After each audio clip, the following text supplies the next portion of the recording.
Hello everyone and welcome back to my channel. In today's class, we'll be learning some very commonly used formula and very basic formula in Excel. हम लोग इस table का use करेंगे इन basic formulas पे practice करने के लिए and to start with we have formula sum. अब सम क्या होता है? सम होता है आपका नंबर्स का टोटल करने के लिए यूज़ होता है. तो आप कभी भी कोई भी फॉर्मूला लिखते हैं इन एक्सेल तो आपको हमेशा इज इक्वल टू से स्टार्ट करना होता है. So first you have to press is equal to, then you have to write the name of the formula. So in our case it is sum, SUM. This is the formula. ये क्या बोलता है? Let's see the description of this formula जो auto populated होती है, auto populate हुई है from Excel. It says adds all the numbers in a range of cell. So हम लोग इसको सिर्फ नंबर वैल्यू पे यूज कर सकते हैं. Now to start the formula first I have to start the bracket. Now we are selecting the range. Range क्या होता है? एक एंड पॉइंट होता है, एक एंड पॉइंट होता है, एक स्टार्ट पॉइंट होता है. स्टार्ट और एंड पॉइंट में जितने भी नंबर्स आते हैं ये उस सबको टोटल कर देगा. Now we'll close the bracket and now the total is 666. This is not the only way to sum values in Excel. We can use a plus sign, which is the addition sign also. Let's say we have to total the marks for Swati and Rupesh. ठीक है, तो उसके लिए what we are using a plus sign. Now again to start the formula we have to type is equal to. Now we'll be selecting each cell one by one because we have the value written in a particular cell which we wanted to total. E8 is the address where the marks for Rupesh is mentioned. Now we'll press a plus sign and then we need marks for Swati. Now enter. Because this is not coming through a formula, there is no requirement of putting this under the bracket, but it is always good to put the calculation or the thing that you are doing under the within the brackets. इन दोनों का marks जो है 156 है. Now there is another way of doing it. Let's say the data is not available in any table, so you have nothing to reference. You're just making the calculation and then someone tell you the marks and then you have to add those marks to get the total. Now type is equal to, abhi what is the marks for Rupesh? 91. Now हमने 91 लिख दिया. Now type the plus sign, addition sign. Swati has scored 65, तो यहाँ पे हम लोग 65 लिखेंगे. Output is same, it's just that we have used 3 different way to perform same action. Okay, and the output is correct also. Now let's see another way of using the range and the cell. Is equal to start the sum formula. Bracket start. Now I need the marks from Neha to Leena, then Bhavna and Sunita. Rupesh and Swati's marks I don't want to total. So first we have select one range. Now it says number 1.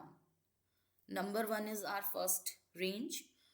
To separate it from the other range or from other cell or from other value, we have to type a comma here.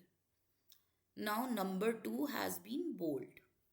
So abhi number 2 Rupesh we don't want. Now number 2 will be Bhavna's number. ठीक है। Swati again we don't want, तो हम इसे drag करके एक range नहीं बना सकते, we need a single cell here, so E9 is the number 2. Now we have to add Sunita's number also. So there are two way. First I'm showing you just separated with comma. Number 3, select the cell directly and close the bracket. One thing is this. Another way of doing this is, let me show you. अभी यहाँ तक तो हमने E9 select कर लिया. Close the bracket plus you can either select 64 or you can simply type a 64 and enter. Again, output is same, it's just that we have learned various way to perform one action, which is the total of the marks. Okay, now moving to the next formula, which is the average. The way average work in mathematics, same way average formula work here. We can perform this on numbers only. Is equal to start the formula, average. So we have average here. The definition, it says return the average of its argument, which can be numbers or name, array or reference that contains number.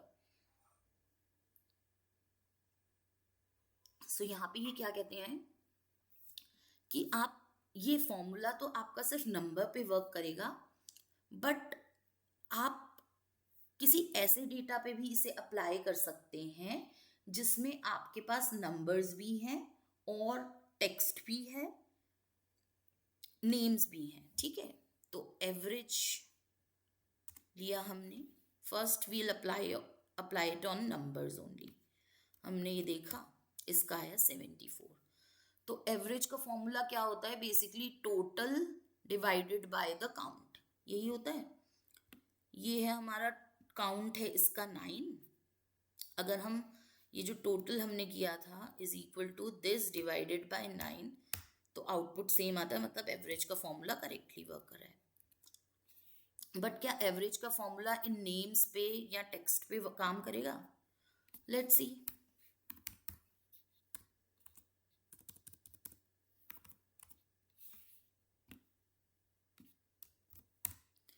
तो नहीं, average को काम करने के लिए number value चाहिए ही होती है, क्योंकि एवरेज में डिवाइड हो रहा है. आप नाम को डिवाइड नहीं कर सकते हैं, आप नंबर्स को ही डिवाइड कर सकते हैं. ठीक है, तो अब आप लोगों को क्या करना है, देखना है कि क्या एवरेज का formula, let me create something for you.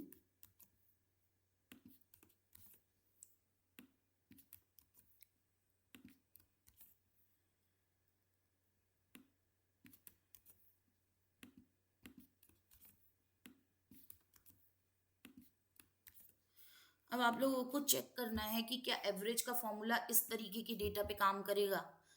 ये प्लीज़ चेक करिए और कमेंट में मेंशन कीजिएगा कि ऐसे डेटा टाइप पे एवरेज का फॉर्मूला काम करता है या नहीं, जिसमें हमारे पास नेम्स भी हैं, नंबर्स भी हैं. आप लोग प्लीज़ चेक करके मुझे कमेंट में मेंशन कीजिएगा. ये आपका होमवर्क है. अब हम आते हैं अपने नेक्स्ट फॉर्मूला पे. It is the count formula. नाम से पता चलता है कि ये काउंट करता है, मतलब ये गिनती करता है. अब ये गिनता किस चीज़ को है? क्योंकि हमारे पास multiple type of data type होते हैं और हर फॉर्मूला सारे डेटा टाइप्स पे काम नहीं करता है. काउंट का फॉर्मूला हम देखते हैं कि किस तरीके के डेटा टाइप पे काम करेगा. Is equal to, formula start करने का वे है इज इक्वल टू, आपने लिखा फॉर्मूला नेम, ये काउंट आ गया. इसकी डेफिनेशन है counts the number of cell in a range that contains number.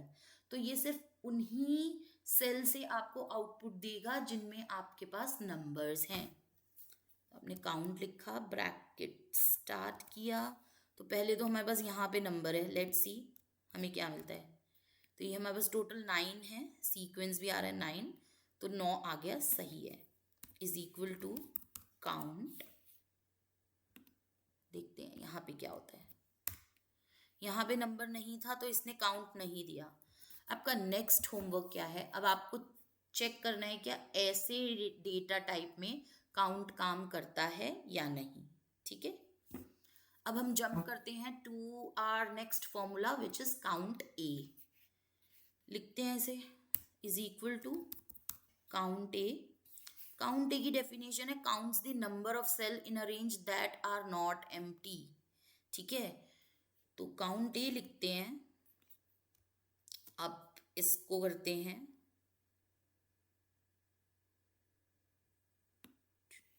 मैंने पूरा डेटा रेंज जो है वो पूरी टेबल का दे दिया है।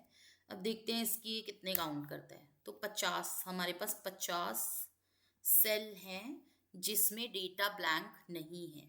ठीक है, अब आपको क्या चेक करना है कि ये ऐसे डेटा टाइप पे काम करेगा, पहली चीज। दूसरी चीज, क्या ये सिर्फ टेक्स्ट पे काम करेगा, और तीसरी चीज क्या ये सिर्फ नंबर्स पे काम करेगा। आपको ये चेक करना है, ये आपका थर्ड होमवर्क है। फर्स्ट होमवर्क क्या था, आपको चेक करना था कि सम का फॉर्मूला ऐसे डेटा टाइप पे, मिक्स डेटा टाइप पे काम करेगा या नहीं। सेकंड आपका होमवर्क था काउंट का फॉर्मूला मिक्स डेटा टाइप पे काम करेगा या नहीं। देन काउंट ए का फॉर्मूला जो है वो आपका सिर्फ नाम पे या सिर्फ नंबर पे काम करेगा या नहीं, क्योंकि मिक्स डेटा पे तो ये काम करता है, हमने पूरा टेबल रेंज सिलेक्ट किया था। ठीक है, अब हम आते हैं अपने फिफ्थ फॉर्मूला पे जो है काउंट ब्लैंक। देखिए ये भी नाम से पता चलता है कि ये ब्लैंक को काउंट करेगा। तो पहले देखते हैं, is equal to count blank की डेफिनेशन क्या है। काउंट ब्लैंक क्या करता है, count the number of empty cell in a specified range of cells. तो ये जो है आपका एम्प्टी सेल्स को काउंट करता है। ये आपका टेबल है, ये है आपके B C D E F जो लिखे हैं ये कॉलम्स हैं। 2 3 4 5 6 7 8 9 10 11 जो लिखा है ये रोज हैं। सेल क्या होते हैं, ये B3 B2 B1, ये जो आपके रेक्टेंगुलर बॉक्सेस हैं ये होते हैं सेल्स। ओके, अब हम देखते हैं काउंट ब्लैंक। इसने बोला ये काउंट ब्लैंक जो है आपका एम्प्टी सेल्स काउंट करता है, तो मैंने पूरा टेबल रेंज ले लिया। अब इसमें क्या है, टेबल रेंज में देखते हैं क्या आउटपुट आता है। मेरे हिसाब से 0 आना चाहिए क्योंकि कोई भी सेल आपका ब्लैंक नहीं है, 0। ठीक है, अब इस रेंज को चेंज करते हैं, काउंट ब्लैंक। अब ये टेबल तो लिया मैंने, इसके साथ एक और ब्लैंक सेल वाला कॉलम ले लिया उसी रेंज में। मतलब पहले थी B2 से F11, अब B2 से G11 हो गया है। ब्रैकेट क्लोज किया, देखिए 10 जो हैं हमारे पास ब्लैंक सेल हैं इस रेंज में। 10 कैसे हुए, 9 तो ये रो हो गई जिसमें हमने डेटा एंटर किया है, और एक रो हो गई हेडर की। ठीक है, आई होप आप लोगों को ये फॉर्मूलाज अभी तक क्लियर होंगे। In case you have any query और doubt, you can reach out to me via comment section. You can comment and I will answer your question or queries there. Now moving to the next formula is we have mentioned here is max formula.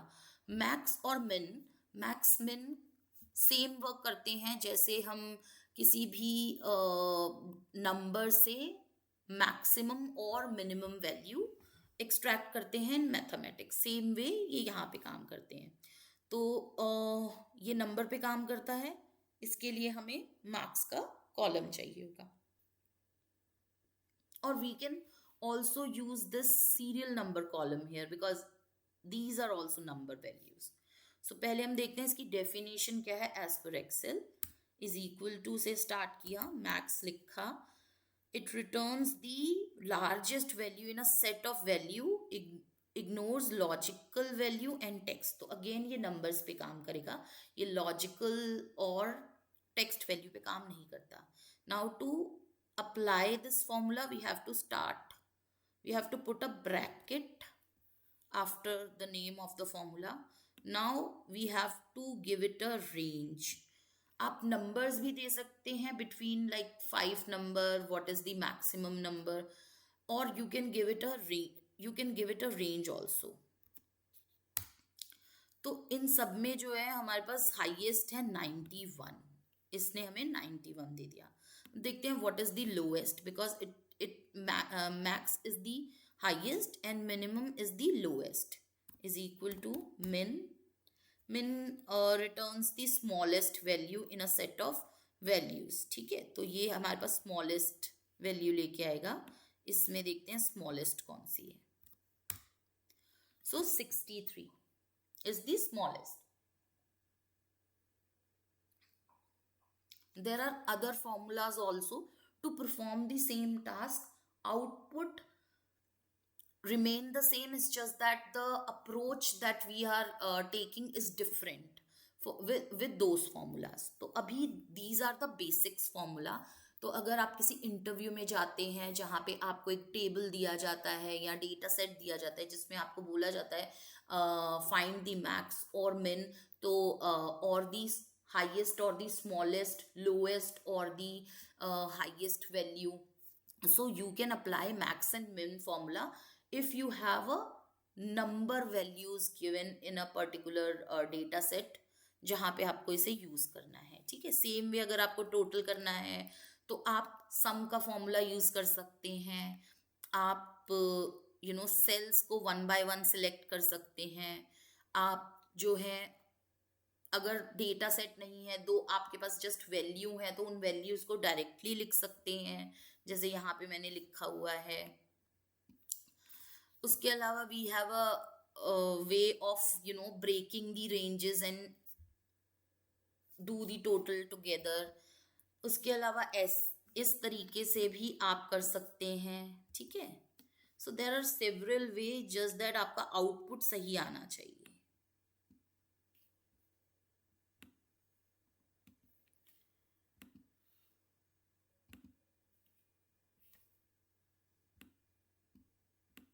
मैंने ये formula show कर दिया है यहाँ पे. ठीक है, इसको थोड़ा सा छोटा कर देते हैं so that we have everything in one page. अभी देखते हैं हमारे पास 2 लास्ट के फॉर्मूलाज बचे हैं, टुडे एंड नाउ.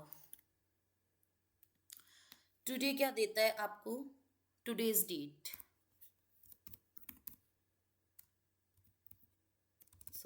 यहाँ पे डेफिनेशन है returns the current date formatted as a date.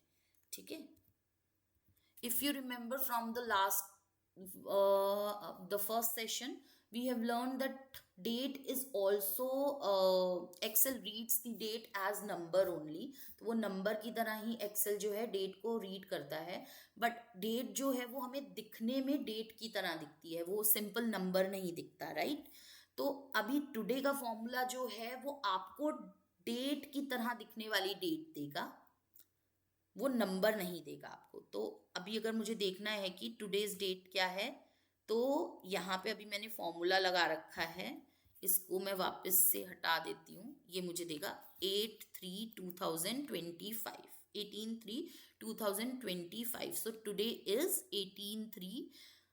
18 मार्च 2025. ठीक है, अभी आप जो है अगर इस फॉर्मूला को चेंज नहीं करेंगे तो जब भी आप एक्सेल ओपन करेंगे या इस फॉर्मूला को रिफ्रेश करेंगे, ये डेट चेंज हो जाएगी 12 बजने के बाद, मतलब मिडनाइट के बाद ये आपको 19/3/2025 दिखाएगा. अब इस डेट की फॉर्मेटिंग की बात करते हैं कि कुछ ऑर्गेनाइजेशन होती हैं जो अमेरिकन वे में काम करती हैं, उनमें मंथ पहले आता है, डे बाद में आता है एंड देन ईयर आता है. और हम लोग इंडियन वे में काम करते हैं तो यहाँ पे हमारे पास डेट पहले आती है, मंथ बीच में आता है और ईयर जो है वो बाद में आता है. ये जो होता है सिस्टम की अपनी सेटिंग होती है, ऑर्गेनाइजेशन टू ऑर्गेनाइजेशन वेरी करता है आप किस तरीके के रूल को फॉलो करते हैं. If you are following Indian standard तो बाय डिफॉल्ट वो आपके सिस्टम में पहले डेट, देन डे, फिर मंथ एंड देन ईयर दिखाएगा. If the company is following the American standards तो वो वहाँ पे जो है पहले मंथ, फिर डेट, और फिर उसके बाद ईयर दिखाएगा. What does this now do? Now आपको टाइम भी देता है डेट के साथ. So let's see how this work. Is equal to, आपने लिखा now returns the current date and time formatted as date and time. तो आपने इसके लिए आपको ब्रैकेट में कुछ नहीं लिखना होता. अगर आपको आज की इसी समय का करंट टाइम एंड डेट चाहिए तो you just have to enter like this. अब आपको इसने बता दिया कि आपके 8/3/2025 11:38 हो रहे हैं. ठीक है. अगर आप अगेन इसको एज अ फॉर्मूला ही फाइल में लगा रहने देते हैं, जितनी बार भी आप इसको रिफ्रेश करेंगे ये उतनी बार चेंज होगा. ओके. तो अभी हमने देखा 38 है. Let me do the enter again. अभी 39 हो गया, राइट. और अगर आप इसको वैल्यू की तरह पेस्ट कर देंगे तो ये एज इट इज रहेगा, स्टैटिक रहेगा. ठीक है. अब ये तो हमने कुछ बेसिक फॉर्मूलाज की बात कर ली है. और आज इस टेबल को यूज़ करते हुए आपको मैंने 3 चीज़ें अपने तरफ से चेक करने के लिए भी बोला है. I hope if you are watching my video तो आप कुछ लर्न करते हैं, और अगर आपको कुछ बनना है ज़िंदगी में तो उसे प्रैक्टिस करना बहुत ज़रूरी है. अगर आपको एक्सेल सीखना है तो आपको प्रैक्टिस करना पड़ेगा. और जो है ये 3 होमवर्क कीजिए. आप इसका आंसर जो है मुझे कमेंट करके बता सकते हैं. एज अ टीचर मुझे बहुत खुशी होगी कि मैं जो बता रही हूँ वो किसी के काम आ रहा है. तो इसी के साथ thank you so much for watching this video. I'll see you in next session, and in next session we'll talk about text formulas. Thank you so much.